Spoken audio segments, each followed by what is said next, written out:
What's the cruelest thing that your step-parent does to exclude you?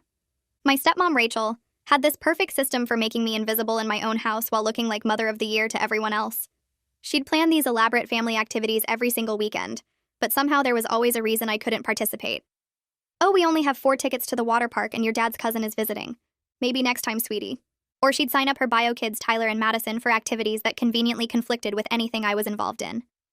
Your soccer game is the same day as Tyler's piano recital, and we really need to support him as a family. You understand, right? The worst part was how she'd document everything on Facebook, making it look like we were this perfect blended family.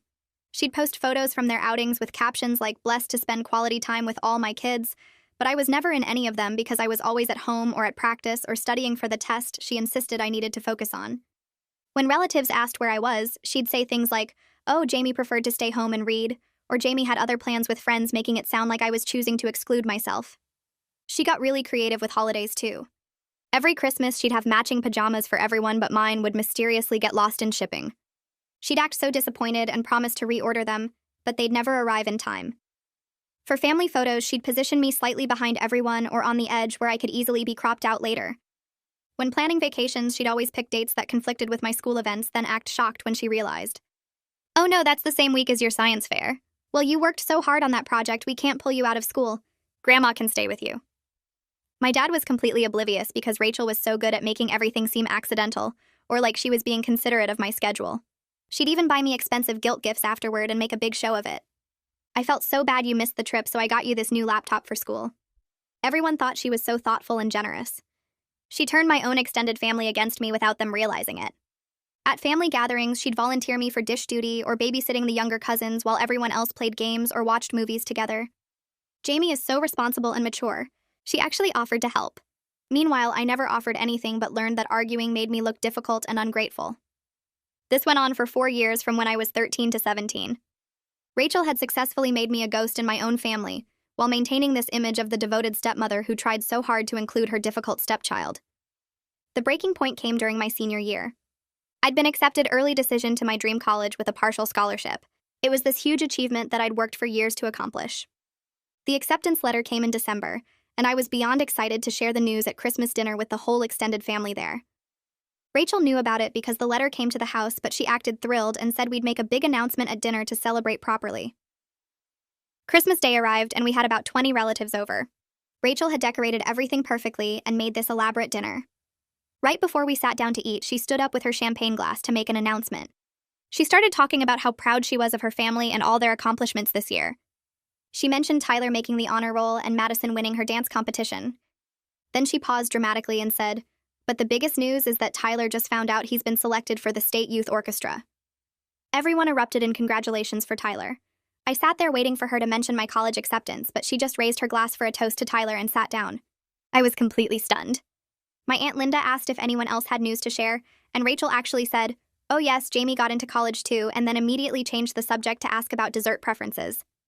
That's when something in me snapped. I stood up and said, "Actually, I'd like to share something important."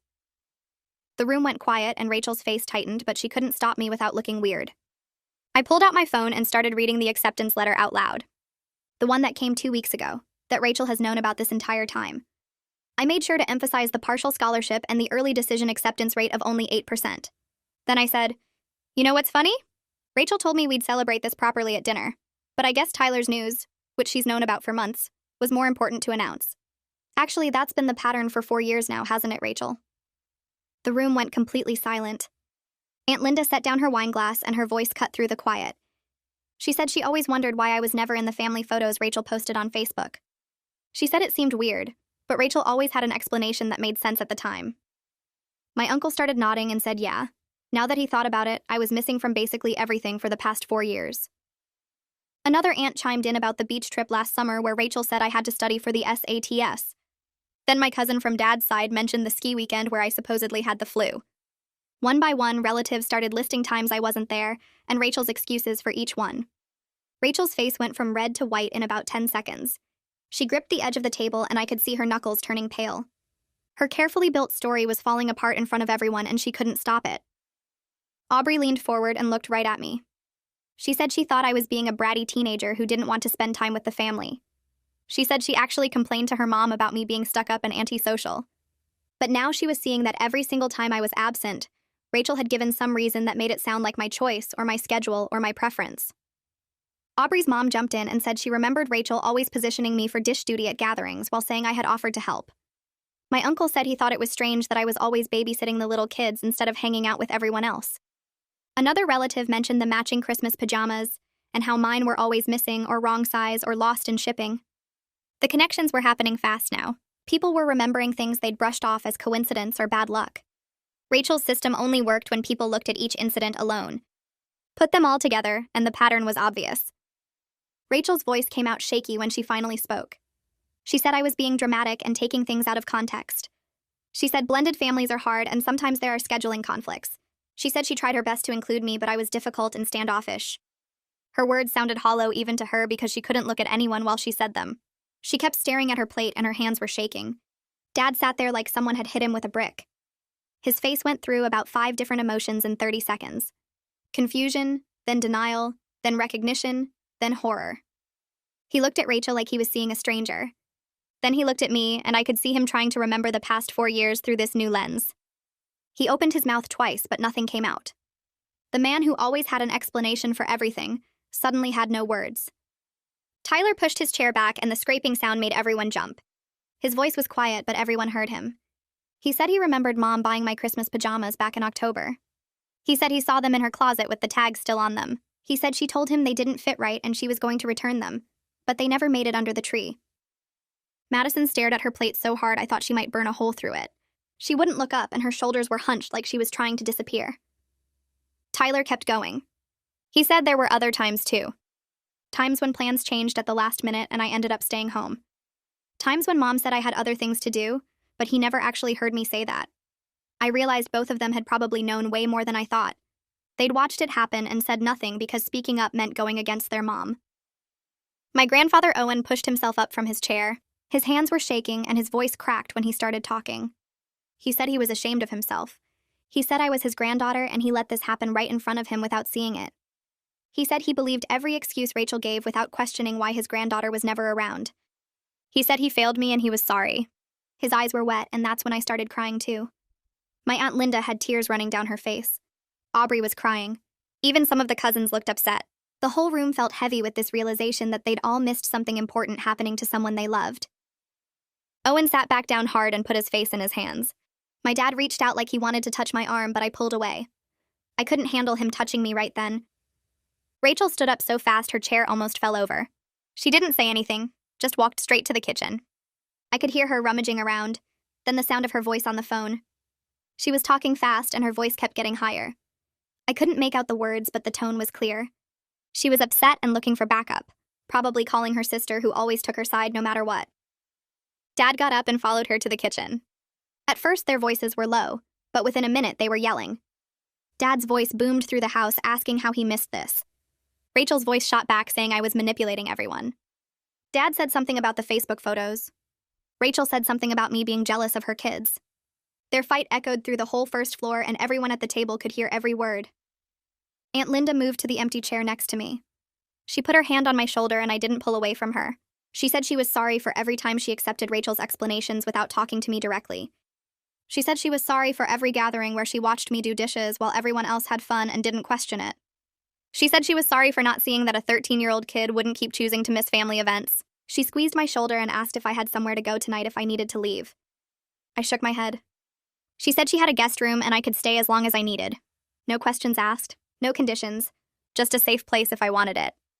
I nodded because I couldn't speak without totally losing it. The extended family broke apart like someone had released them from frozen positions. Some relatives came over to hug me or pat my shoulder or tell me they believed me. Others stood in small groups talking in low voices about what they'd just witnessed. I heard fragments of conversations. Someone mentioned the water park trip. Someone else brought up the vacation timing. My uncle was telling his wife about the science fair conflict. Aubrey's mom was on her phone probably texting other family members what happened. The perfect Christmas dinner Rachel had planned for weeks was completely destroyed. The fancy decorations and expensive food didn't matter anymore. Her carefully arranged seating chart was useless. This was supposed to be her moment to show off her perfect blended family. Instead, it turned into an intervention she never saw coming. The turkey was getting cold on the table. Nobody was eating. I couldn't sit there anymore with everyone looking at me and talking about me even though they meant well. I got up and walked fast toward the bathroom. My legs felt shaky and my chest was tight. I locked the door behind me, and that's when everything I'd been holding in for 4 years hit me all at once. I slid down to sit on the floor with my back against the door. The sobs came so hard I couldn't breathe right. My whole body was shaking and I couldn't make it stop. My hands trembled so bad I had to press them against the cold tile floor. 4 years of being invisible. 4 years of watching my family have fun without me. 4 years of wondering if I was crazy for thinking something was wrong. 4 years of expensive guilt gifts that never made up for missing everything that mattered. It all came out in gasping, choking sobs that I tried to muffle so nobody would hear. Someone knocked softly on the bathroom door after a while. I wiped my face and tried to breathe normally, but my voice still came out rough when I said I'd be out in a minute. Melissa Hodges said it was just her and could she show me something. I opened the door and she slipped inside with her phone. She pulled up her photo albums and started scrolling. Easter 2 years ago. Thanksgiving last year. 4th of July party. Dad's birthday. Owen's retirement celebration. Photo after photo from family gatherings over the past 4 years. In every single one, I was either missing completely or positioned at the very edge of the frame where I could easily be cropped out. In the ones where I was visible, I was always slightly behind everyone else or off to the side. Melissa said she never noticed the pattern until tonight. She said she just thought I was camera shy or preferred to stay out of photos. But looking at all of them together, it was clear this was intentional. Every single time. She hugged me and said she believed me and she was sorry nobody saw it sooner. I walked back out to the dining room and that's when Dad came out of the kitchen. He looked like he'd aged 10 years in the past hour. His face was gray and his eyes were red and he couldn't seem to stand up straight. He asked if we could talk privately and his voice cracked on the last word. I nodded and followed him upstairs. Rachel stayed in the kitchen and I could still hear her on the phone. Her voice was high and defensive and she kept saying things like, "You don't understand and she's always been difficult." We went into my room and Dad closed the door behind us. He sat on the edge of my bed and put his head in his hands. Then he started apologizing. He said he was sorry and he didn't realize and he'd been so busy with work. He said Rachel seemed to have everything under control with the family stuff, so he just let her handle it. He kept making excuses about his schedule and how Rachel was so good at organizing things and how he trusted her to include everyone. I stood by my dresser with my arms crossed and waited for him to finish. When he finally looked up at me, I told him that was exactly the problem. He stopped paying attention to me. He handed over his daughter to someone who didn't want me around, and then he just checked out. He tried to argue that he didn't check out, but I cut him off. I asked him when was the last time he came to one of my soccer games. When was the last time he asked me about school without Rachel prompting him? When was the last time we did something just the two of us? He couldn't answer any of it. Dad said he wanted to fix everything right now. He said we could set up family therapy and have a big talk with Rachel and work this all out. I laughed, but it wasn't a real laugh.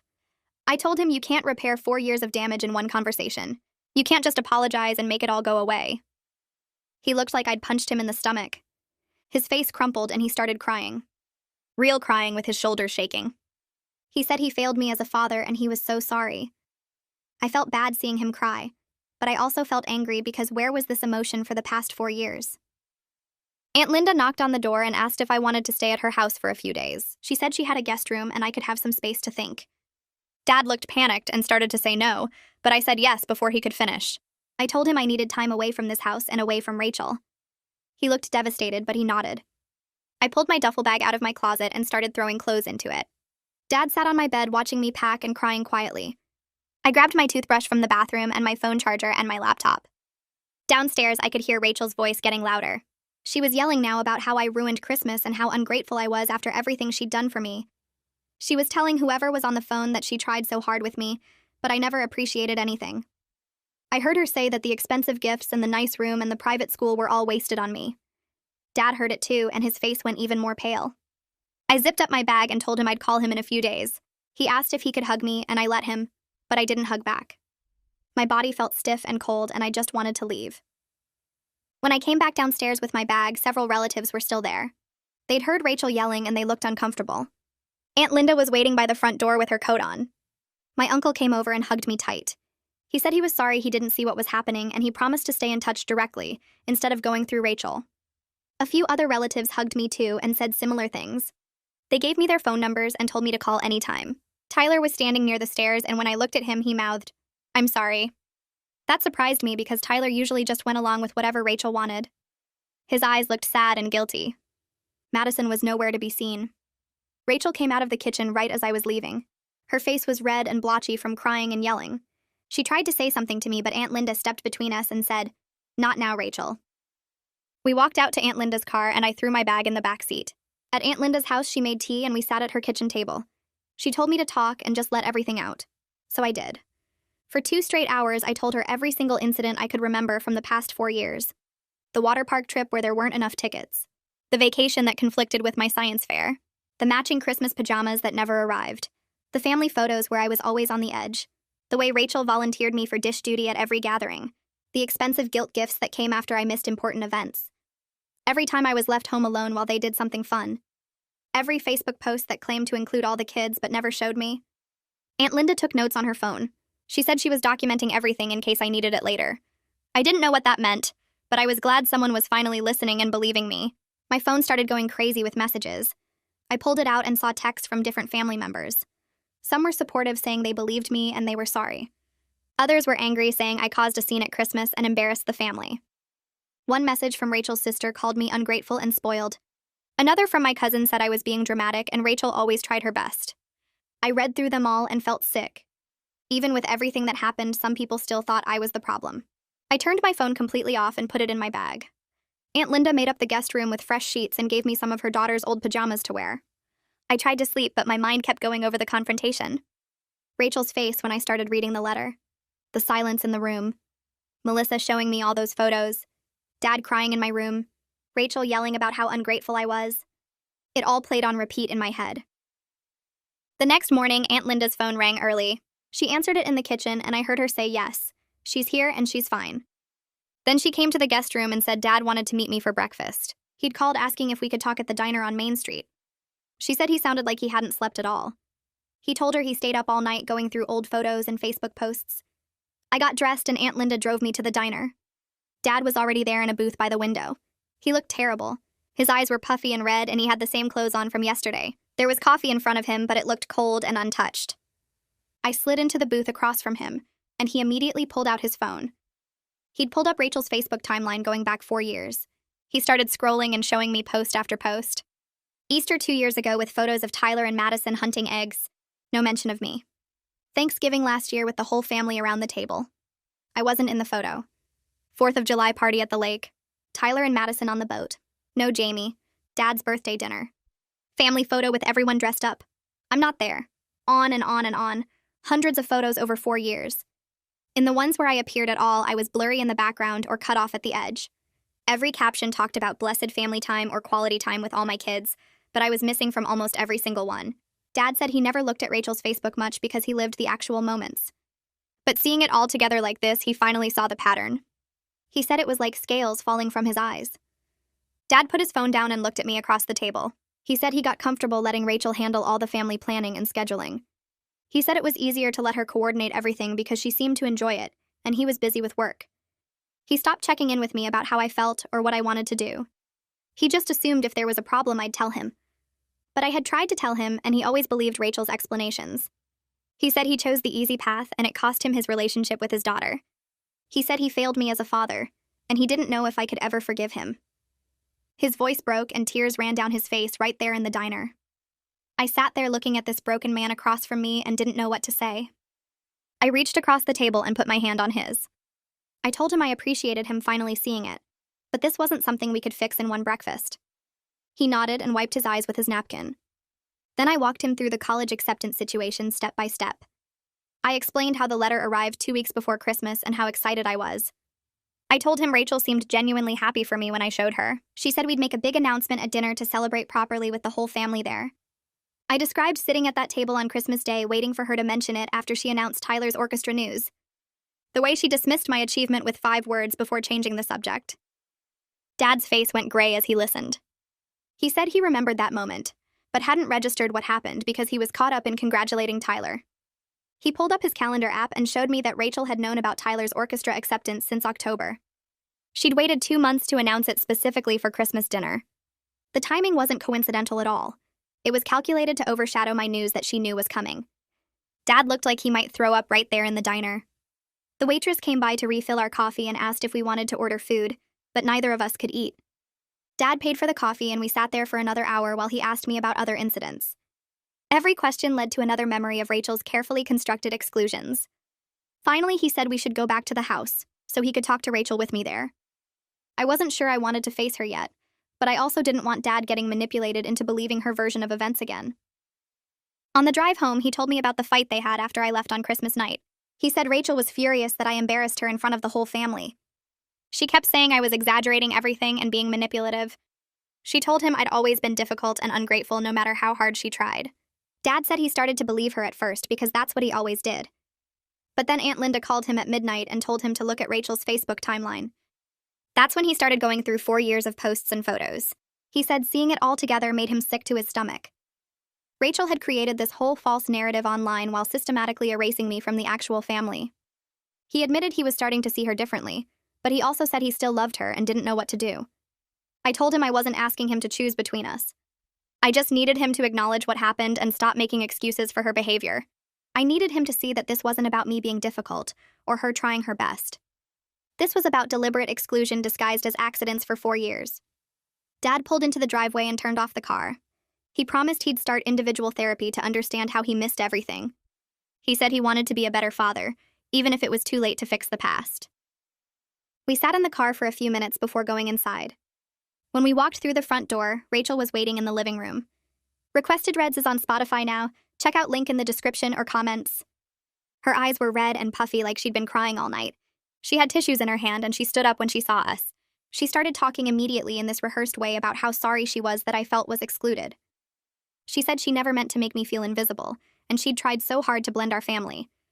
Every sentence focused on her intentions and her efforts and her feelings. She kept saying she did her best and blended families are hard. I let her finish her whole prepared speech. Then I told her I didn't want her apology right now. I said she wasn't sorry for what she did. She was sorry she got caught. There's a big difference. Rachel's face crumpled and she started crying harder. She said I was being cruel and unforgiving. She said she was trying to make things right and I wouldn't even give her a chance. I stayed calm and told her I needed time to process 4 years of systematic exclusion. Her apology, focusing on her intentions rather than the impact of her actions, told me she still didn't get it. That's when Tyler walked into the room. He looked at Rachel crying and then at me standing there with Dad. He told Rachel to stop. His voice was quiet but firm. He said he'd watched her exclude me for years and said nothing because it was easier. He said he knew about the matching pajamas that never came. He knew about the vacation dates that always conflicted with my schedule. He knew she positioned me out of family photos on purpose. He said he was ashamed he stayed silent, but he wasn't going to stay silent anymore. Rachel stared at Tyler like he'd slapped her. Madison appeared in the doorway but didn't say anything. She just stood there looking at the floor. The fact that Madison didn't defend her seemed to shock Rachel more than Tyler speaking up. Rachel's crying shifted to anger. She said she tried her best with a difficult stepdaughter who never gave her a chance. She said I always rejected her efforts to bond and made everything harder. She turned to Dad expecting him to back her up like he always did. But Dad spoke up instead. He said the evidence didn't support that story. He said he'd spent all night looking at 4 years of documentation that showed a clear pattern. He said Rachel's Facebook posts alone proved she was creating a narrative that didn't match reality. Rachel opened her mouth to argue, but nothing came out. I went upstairs to my room and started packing a bag with more clothes and my laptop. I could hear Rachel's voice getting louder downstairs as she argued with Dad. Tyler appeared in my doorway and asked if I was leaving again. I told him I was staying at Aunt Linda's through New Year, and then we'd figure out next steps. He nodded and said he understood. He apologized again for not speaking up sooner. I told him I appreciated him finally saying something, but it didn't erase 4 years. He said he knew that and he wasn't expecting it to. I grabbed my bag and headed back downstairs. Dad was standing in the hallway looking exhausted. I told him I'd call him in a few days and we could talk more. Rachel came out of the living room with tears streaming down her face.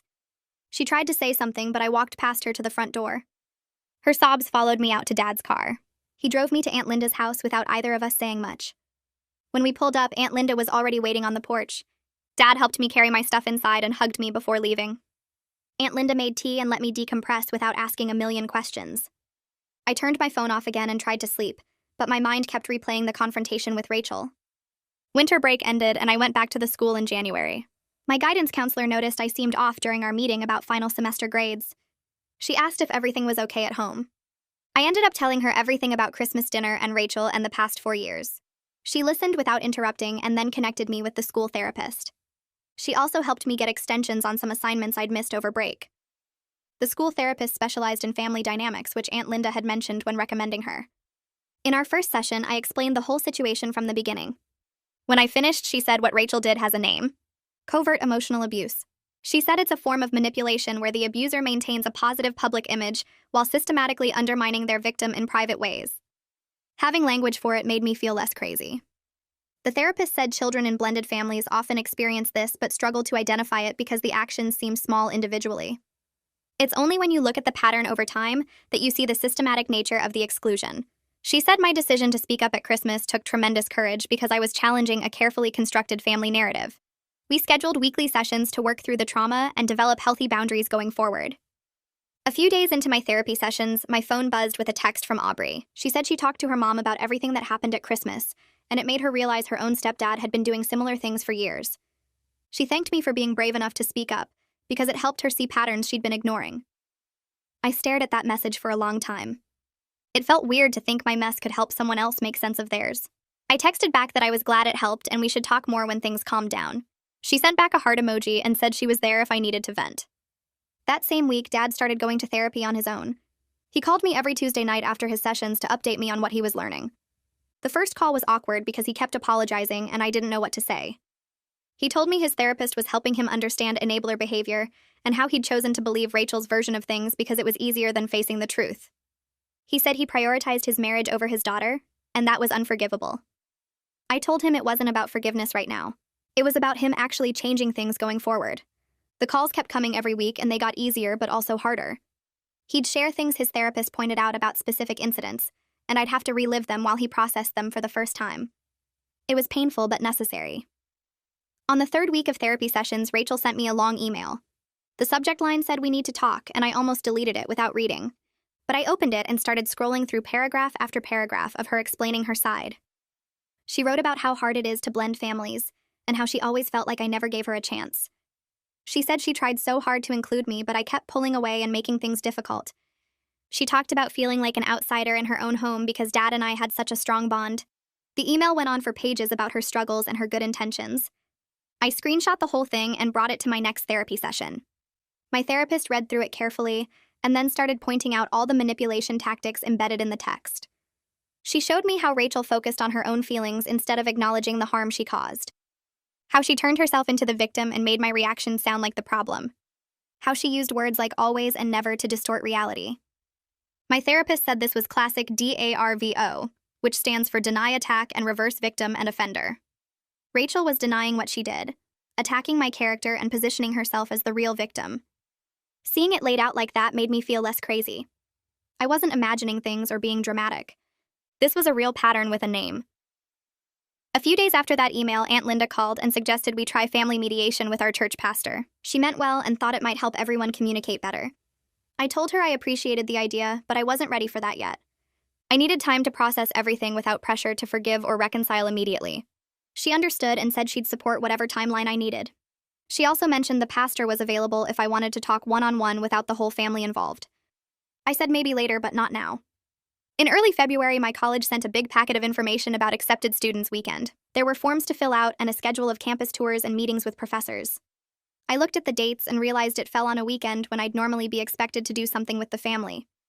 I called Dad and asked if he'd come with me to the college visit. He said yes immediately without even checking his calendar. He promised Rachel wouldn't interfere with this, and he'd make sure she understood this was just for us. I felt relieved and scared at the same time. The weekend arrived and Dad picked me up early Saturday morning. We drove 3 hours to the campus, and the whole time he asked questions about my intended major and what classes I was excited about. It felt normal in a way things hadn't felt normal in years.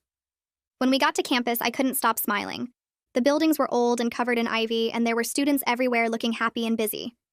We went to the information sessions and toured the dorms and ate lunch in the student center. Dad watched me take everything in, and I could see his eyes getting watery. After the official tour ended, we walked around campus on our own. Dad stopped near the library and told me he was proud of me, but wished he'd protected this dream better. His voice cracked and he had to look away. I told him we couldn't change the past 4 years, but we could change what happened next. He nodded and wiped his eyes, and we kept walking. On the drive home, we had the most honest conversation we'd ever had about how our relationship would work going forward. I told him I wanted him in my life, but I needed him to respect my boundaries with Rachel. That meant not pushing me to forgive her or pretend everything was fine. It meant not making excuses for her behavior or asking me to understand her perspective. It meant choosing me sometimes even when it made his marriage harder. Dad listened without interrupting and said he understood. He said his therapist was helping him see how he'd failed at exactly those things for 4 years. When we pulled into the driveway, I felt good about where we'd left things. Then I walked into the house and saw my bedroom door open. I always kept it closed. I went upstairs and stopped in the doorway. Rachel had completely redecorated my room. New curtains, new bedspread, new throw pillows, everything in shades of purple and gray. There was a note on my desk that said surprise, and I hope this helps you feel more at home. I felt my chest get tight and my hands started shaking. She went into my private space without asking. She touched my things and moved them around and changed everything. Dad came up behind me and asked what was wrong. I pointed at the room and said she did this without my permission. She came into my space and redecorated like it was hers to change. Dad looked confused at first, like he didn't understand why I was upset. Then something clicked and his face changed. He said, "Oh." He finally got it. He finally understood why I felt so violated by her constant boundary crossing. This wasn't a nice gesture. This was another way of controlling my space and making decisions about my life without including me. I told Dad I was moving back home, but things had to be different. I needed strict rules about my space and my time. Rachel and I would interact minimally. I'd keep my door locked. Family activities would be optional for me, not mandatory. Dad agreed to enforce these boundaries and said he'd talk to Rachel that night. I spent the evening at Aunt Linda's while Dad had that conversation. When I came back the next day, Rachel's eyes were red, but she didn't try to talk to me. I went straight to my room and locked the door. Over the next few weeks, Rachel really struggled with the new dynamic. She kept trying to force conversations about healing our relationship. She'd knock on my door and ask if we could talk. She'd text me asking when I'd be ready to work on things. She'd leave notes around the house about family being important. Dad had to keep reminding her to give me space. I'd hear him through the walls telling her to stop pushing and let me come to her when I was ready. Sometimes she'd cry and say this wasn't fair. Sometimes she'd get angry and say I was being cruel. But Dad held the line for the first time in 4 years. He told her my boundaries weren't negotiable, and she needed to respect them whether she agreed with them or not. A few weeks later, Tyler came home waving an acceptance letter for the state orchestra's summer intensive program. Rachel called everyone into the living room and made a big announcement about how proud she was. Dad stood up right after she finished talking and said he wanted to add something. He pulled out his phone and showed everyone the email from my college with my scholarship details, and said both his kids had amazing news to celebrate. Tyler looked uncomfortable for a second, but then he came over and high-fived me. We ordered pizza, and Dad kept switching between talking about Tyler's program and my college plans, like he was making sure everything stayed balanced. Rachel sat quietly on the couch and didn't try to take over the conversation. It felt weird, but also kind of good to have something that didn't turn into a competition. That night, Madison knocked on my locked bedroom door and asked if she could come in. I opened it, and she stood there looking at her feet. She said she was sorry for staying quiet all these years and that she knew what Rachel was doing, but she was too scared to say anything. I told her I understood being scared of making Rachel mad, but that staying silent let the abuse continue. She started crying and said she knew that now and wished she'd been braver. I didn't hug her or tell her it was okay because it wasn't really okay, but I said we could try to be actual sisters from here on out. She nodded and left, and I locked my door again. The next week, I had my therapy appointment and brought up the idea of writing a letter to Rachel. My therapist thought it was a good idea to put my needs in writing, so there was no confusion about boundaries. We spent the whole session working on it together. I listed specific incidents like the Christmas pajamas and the vacation conflicts and the college announcement. I wrote that I needed her to acknowledge these things actually happened and weren't accidents or misunderstandings. I said I needed her to stop trying to force conversations about healing and let me come to her when I was ready. I needed her to respect my locked door and my privacy. I needed her to stop volunteering me for things without asking first. The letter was 3 pages long by the time we finished. My therapist helped me take out the parts that were just angry and keep the parts that clearly stated what had to change. I printed it out that night and left it on the kitchen counter for Rachel to find in the morning. 3 days later, there was an envelope on my desk with my name on it. Rachel's response letter started defensive, saying I was being unfair, and she'd tried her best with a difficult situation. But then halfway through, the tone changed. She admitted the Christmas pajamas thing was intentional, because she wanted matching photos with just her bio kids. She said she did plan activities when I had conflicts because it was easier than dealing with me. She wrote that she felt threatened by my relationship with Dad and tried to minimize my presence. It wasn't everything I wanted her to admit, but my therapist said it was more accountability than most people ever get from their abusers. In March, Aunt Linda invited me to dinner at her house with just the family members who'd supported me after Christmas. Owen was there, and so were a few cousins, including Aubrey. Nobody brought up Rachel or the drama. We just ate and talked and laughed like normal people. Aunt Linda made my favorite dessert, and Owen told embarrassing stories about Dad when he was young. It felt really good to be around people who actually saw me and believed me without me having to prove anything. On the drive home, I felt lighter than I had in months. A week later, Dad told me he and Rachel were starting couples therapy. He said the therapist recommended it after his individual sessions. He looked tired when he told me their marriage might not survive this whole thing. I felt guilty for a second, like maybe I should take some of it back to keep his marriage together. But then I felt relieved because maybe he'd finally be free of her manipulation too. He said no matter what happened with Rachel, he was committed to fixing things with me. The financial aid package from college arrived in early April. I opened it at the kitchen table with my hands shaking. The scholarship covered almost half of tuition, and the financial aid covered most of the rest. Between that and the small amount I'd saved from my part-time job, I could actually afford to go without asking Dad for much help at all. I ran upstairs and called Aunt Linda to tell her. She screamed so loud I had to hold the phone away from my ear. Dad came home and I showed him the numbers and he hugged me so tight I couldn't breathe. For the next few weeks, Rachel actually respected my boundaries. She didn't knock on my door or leave notes around the house. She didn't try to corner me for conversations about our relationship. When we passed each other in the hallway, she just nodded and kept walking. The house felt less tense and I could breathe easier. I started thinking maybe we could actually maintain this distance until I left for college in August. My school held the senior award ceremony in the auditorium on a Tuesday night in April. I'd asked Dad to come alone and he did. I won 3 different academic scholarships that got announced on stage. Each time they called my name, Dad stood up and clapped louder than anyone else in the room. His face was red and he had this huge smile and I could see he was trying not to cry. After the ceremony, he took me out for ice cream and told me how proud he was of everything I'd accomplished, despite how hard the last 4 years had been. That night when I got home, there was a text from Rachel. It just said, "Congratulations on your awards." For the first time, it didn't feel fake or like she was just doing it for show. I showed my therapist the next week and she said people can grow even if they can't undo the past. A week later, Tyler knocked on my bedroom door and asked if we could talk. I almost said no out of habit, but something about the way he stood there looking nervous made me let him in. He sat on the edge of my desk chair and picked at a loose thread on his jeans for a solid minute before he started talking. He said he'd felt guilty about the favoritism for years but didn't know how to bring it up without making things worse. He admitted he knew about the missing Christmas pajamas and the vacation conflicts and how Rachel always positioned me out of photos. He said he told himself it wasn't his problem and that speaking up would just cause drama. Then he looked at me and said he was sorry for taking the easy path and letting me deal with everything alone. I didn't know what to say at first because I'd spent 4 years thinking Tyler was just as bad as Rachel, but sitting there watching him actually own his part in it made something shift. I told him I appreciated the apology and that maybe we could try being actual siblings instead of strangers living in the same house. He smiled for the first time since entering my room and said he'd like that. We talked for another hour about random stuff like his orchestra program and my college plans, and it felt surprisingly normal. Prom happened in early May, and I'd been dreading it because Rachel had this way of inserting herself into every milestone. But when I came downstairs in my dress, Dad was waiting alone with his camera, and this huge smile on his face. He took about 50 photos in the living room and kept making me laugh by doing embarrassing dad poses. He asked about my date and my plans for the night and actually listened to my answers instead of checking his phone. Rachel stayed upstairs the whole time and I could hear her moving around, but she never came down to see me off. Dad noticed me glancing at the stairs and he squeezed my shoulder and said, "This moment was just for us." My date arrived and Dad shook his hand and did the whole protective father routine, which was embarrassing but also kind of nice. As we left, I saw Rachel watching from the upstairs window, but she didn't wave or try to come down. Dad texted me later that night saying he hoped I was having fun and to be safe. It was such a small thing, but it meant everything because he was actually showing up for me. 3 weeks before graduation, Dad asked what kind of celebration I wanted. I'd been thinking about it for days because part of me wanted something big to prove I'd made it despite everything. But mostly I just wanted to be around people who actually cared about me. I told him I wanted something small with just the relatives who showed up for me at Christmas, and he said he'd make it happen. He called Aunt Linda that night and they planned everything together.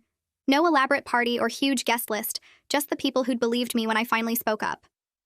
Dad asked if I wanted to invite any friends from the school, and I realized I'd been so focused on surviving at home that I hadn't built many close friendships. That stung a little, but I told myself college would be different. 2 weeks before graduation, Rachel knocked on my door and asked if she could attend the ceremony. My first instinct was to say no, because I didn't want her there pretending to be proud of me for everyone else's benefit. But I talked to my therapist about this exact scenario, and she'd helped me think through what boundaries I needed. I told Rachel she could come, but she needed to sit separately from Dad and me.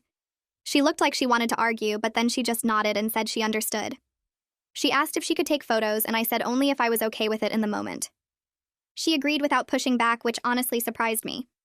After she left, I texted my therapist and told her it went better than expected. She replied saying I was learning to set boundaries without anger, and that was real growth.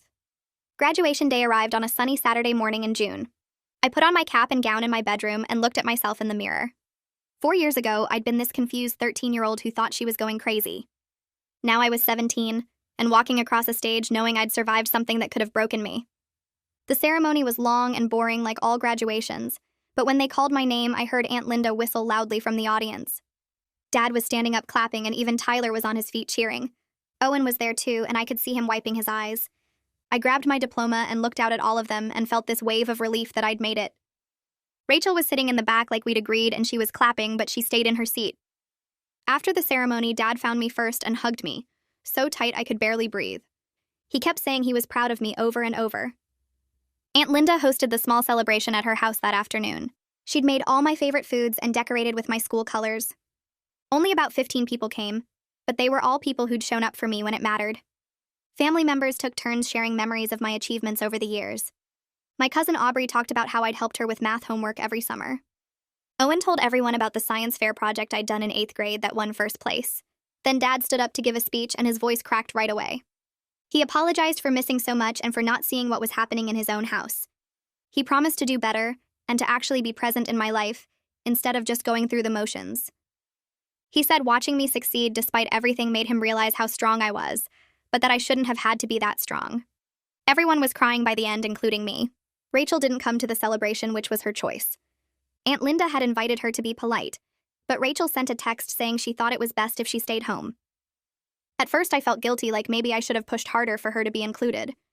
But then I realized this was actually healthy. Not everything has to include everyone, and sometimes separation is what people need. My therapist had said that boundaries aren't about punishment. They're about protecting yourself. Rachel not being there meant I could actually relax and enjoy my celebration without worrying about her making it awkward or trying to take credit for my success. I was okay with her absence, and that felt like progress. The next week, Dad asked if I wanted to go shopping for college supplies. We spent the whole day driving around to different stores, picking out bedding and desk organizers and all the random stuff the college said I'd need. Dad asked questions about my classes and my roommate and actually listened to my answers.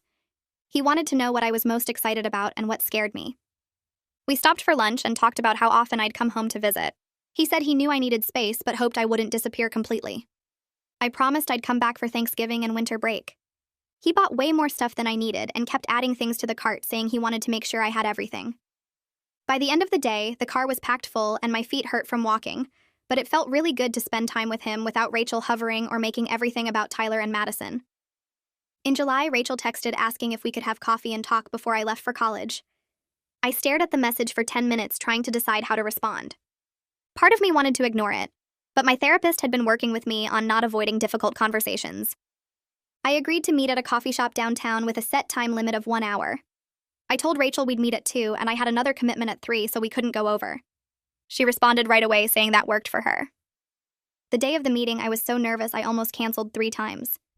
But I showed up at the coffee shop and Rachel was already there waiting. She'd ordered her drink but hadn't gotten me anything, which I actually appreciated because it meant she wasn't trying to do some big gesture. We sat down and she thanked me for agreeing to meet. Rachel started talking, and for once she didn't make excuses or try to rewrite history. She admitted she'd felt threatened by my relationship with Dad from the beginning. She said watching him with me made her worry she'd never be as important to him as I was. So she tried to minimize my presence in the family to secure her own place. She said it started small with little scheduling conflicts, but then it became this whole pattern she couldn't stop. She admitted the Christmas dinner thing with my college acceptance was calculated and cruel. She said she'd been in therapy for months trying to understand why she did it, and that feeling threatened didn't excuse any of it. It was the most honest she'd ever been with me, and I didn't know how to process it. I told her I appreciated her honesty, but that trust would take years to rebuild if it ever did. She cried, but she accepted it. We agreed to try occasional supervised contact after I was at college, but no promises about more than that. When I left the coffee shop, I felt exhausted, but also lighter somehow, like maybe we could eventually find some kind of peace, even if we'd never be close. I looked at Rachel across the table and took a deep breath before speaking. I told her I appreciated her being honest for once, but that trust would take years to rebuild if it ever did. She started crying and I handed her a napkin from the dispenser. She nodded and said she understood. We agreed to try occasional supervised contact after I got to college, but no promises about anything more than that. I paid for my coffee and left while she was still sitting there wiping her eyes. 2 weeks later, Dad called and asked if we could meet for lunch. He looked tired when I got to the restaurant, and he told me he and Rachel decided to separate for a while. He said he needed to focus on fixing things with me without the marriage getting in the way of that. I felt relieved, but also kind of sad for him because I knew this was hard. He promised he'd come visit me at college once a month and we'd keep working on our relationship. August came faster than I expected.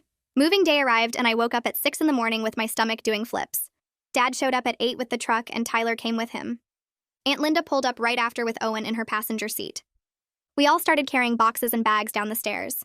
Tyler grabbed my mini fridge and almost dropped it on the landing. Owen kept making jokes about how much stuff college students needed these days. The drive to campus took 2 hours, and we listened to my playlist the whole way. When we got there, the parking lot was packed with other families unloading cars. Dad found a spot near my building, and we formed a chain to move everything inside. My room was on the 3rd floor, and there was no elevator. By the time we finished carrying everything up, we were all sweating and exhausted. Aunt Linda helped me make my bed while Dad assembled my desk lamp. Tyler and Owen went to get lunch for everyone. We ate sandwiches sitting on my floor surrounded by unpacked boxes. Madison sent a text saying good luck and sorry she couldn't come help. After lunch, they started getting ready to leave. Aunt Linda hugged me for a long time and told me to call her whenever I needed anything. Owen slipped me $40 and said to buy myself something fun. Tyler gave me an awkward side hug and said he'd text me. Dad was the last one and he held me tight and told me how proud he was. I walked them all down to the parking lot and watched them climb into their vehicles. They drove away slowly, and I stood there on the sidewalk in front of my new building. I felt scared and hopeful at the same time. I survived 4 years of being invisible, and now I got to find out who I was when people actually saw me. That's where we'll stop for today. I'm really glad you were here because it makes telling these stories mean something. I hope this one brought a little comfort to your day.